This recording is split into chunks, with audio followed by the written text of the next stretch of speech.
The great dragon has returned.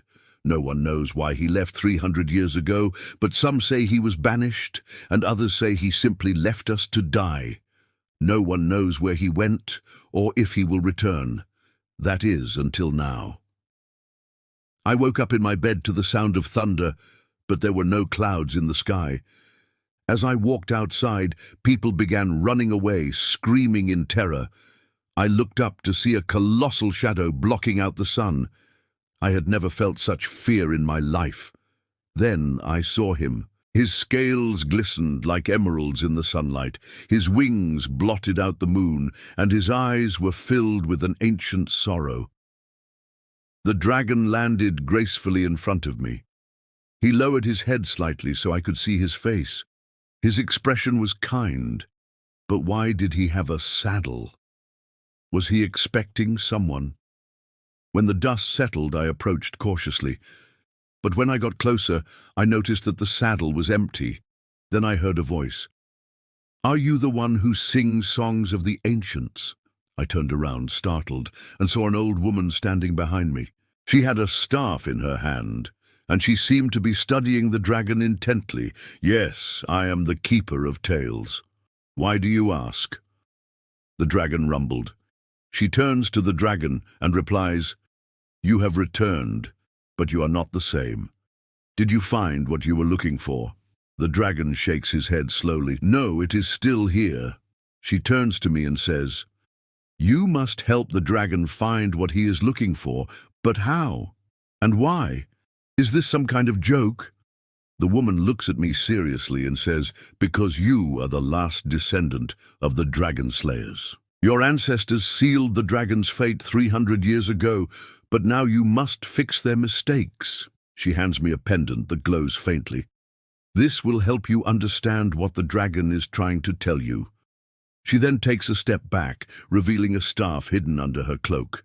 With a flick of her wrist, she disappears in a puff of smoke. Before I know it, I'm standing in front of the great dragon. "What do you want from me?" I demand answers. The dragon lowers his head and speaks telepathically. "Help me find my treasure, then we will talk." Before I could respond, he took off into the sky, leaving me with more questions than answers. What treasure? And what does it have to do with me? Guided by the glowing pendant, I followed the dragon over hills and through valleys. Finally, he landed near a cave hidden behind a waterfall. I dismounted and tied the reins around a rock. When I turned around, the dragon had disappeared. "Where did he go?" I called out. But there was no reply. I took a deep breath and stepped inside. The cave was dark and damp, and the air grew colder as I walked deeper inside. Suddenly the ground gave way, and I fell into a deep chasm. As I tumbled through the darkness, I reached for something to grab onto. My fingers brushed against something hard, and I managed to pull myself up. Panting heavily, I realized that I had landed on a pile of treasure. There were chests overflowing with gold coins, necklaces made of pure silver, and crowns studded with precious gems, but none of it caught my eye. As I moved further into the cave, I noticed something strange. The walls were covered with paintings depicting scenes from our world. They showed ordinary people going about their daily lives, laughing, playing, and working. There were merchants selling their wares, children chasing each other through the streets, and farmers tending to their crops. It felt like a glimpse into a forgotten time. Then I came across a clearing and froze in surprise. In the center stood a magnificent crystal pyramid. It was at least 10 feet tall and emitted a soft, ethereal glow. Runes covered its surface, pulsing with an otherworldly energy. As I approached it, the dragon's voice echoed through the chamber. "Only the purest of heart can claim the treasure, the dragon's treasure. Is this what he wanted me to find? But why?" Suddenly the ground trembled, and the dragon burst through the roof, blocking out the sunlight. He was injured. One of his wings was badly burned, and smoke was pouring out of a hole in his chest. His emerald scales were dull, and his eyes, once filled with ancient sorrow, now burned with pain and anguish. "Why didn't you tell me you needed my help?" I cried out. He looked at me sadly and whispered, "I didn't want to burden you with my problems. But now I have no choice."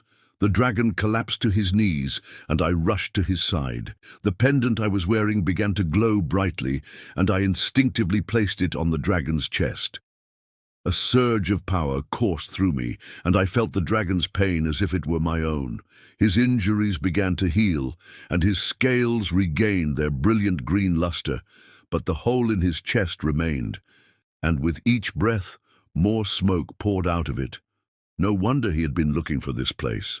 The dragon looked at me with gratitude in his eyes. "Thank you for helping me, but I am afraid it is not enough. The damage to my core is too great. I may not survive." With that, the dragon closed his eyes and I panicked. I couldn't lose him, not after he'd trusted me with his life.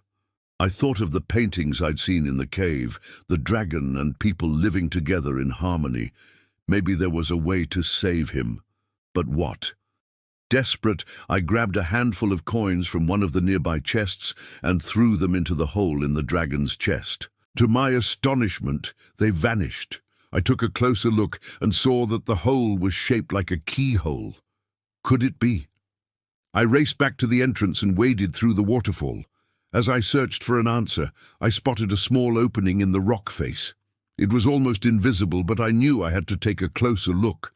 Inside, I found an enormous crystal pyramid, similar to the one in the cave, except this one was shaped like a key.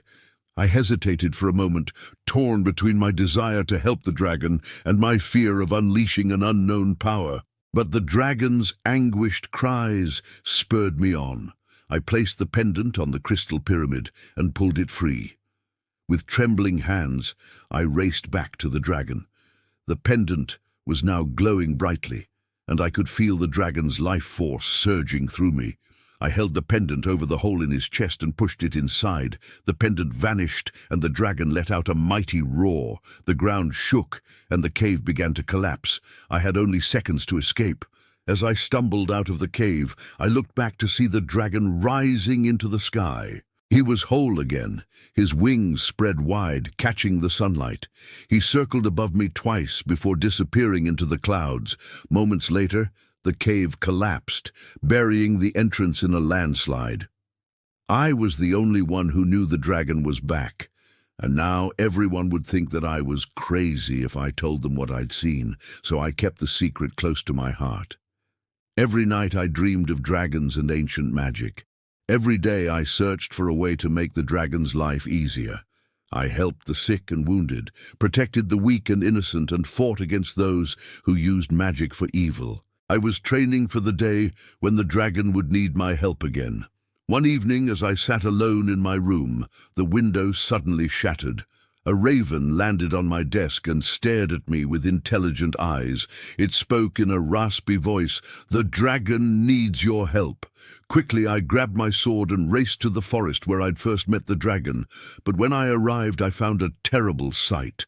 The dragon lay on the ground, his wings torn and tattered, his body scorched and broken, and perched on his chest was the woman who'd sent me to find the dragon.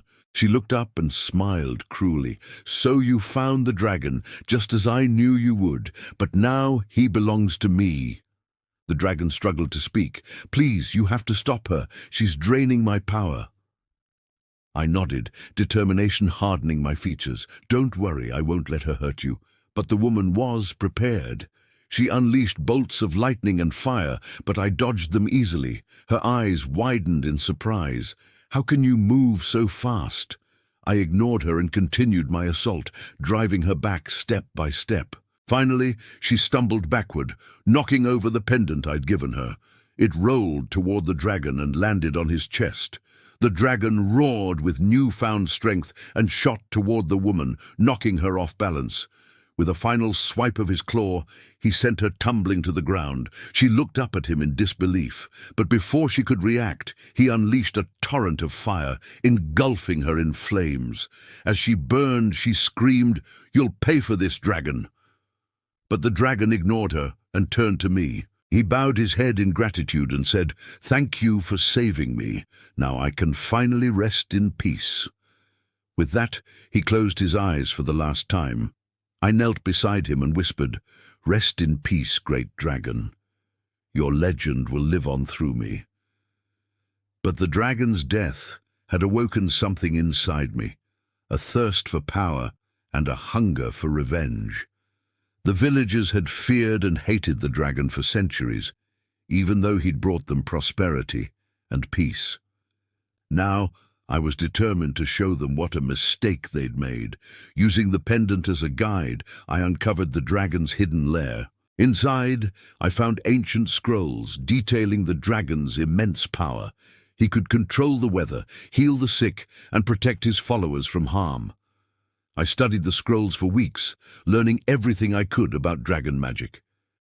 Then I emerged from the lair, ready to reclaim the dragon's legacy. First, I visited the village elder. He was a kind, gentle man who'd always treated me with respect. But when I told him about the dragon, his eyes filled with fear.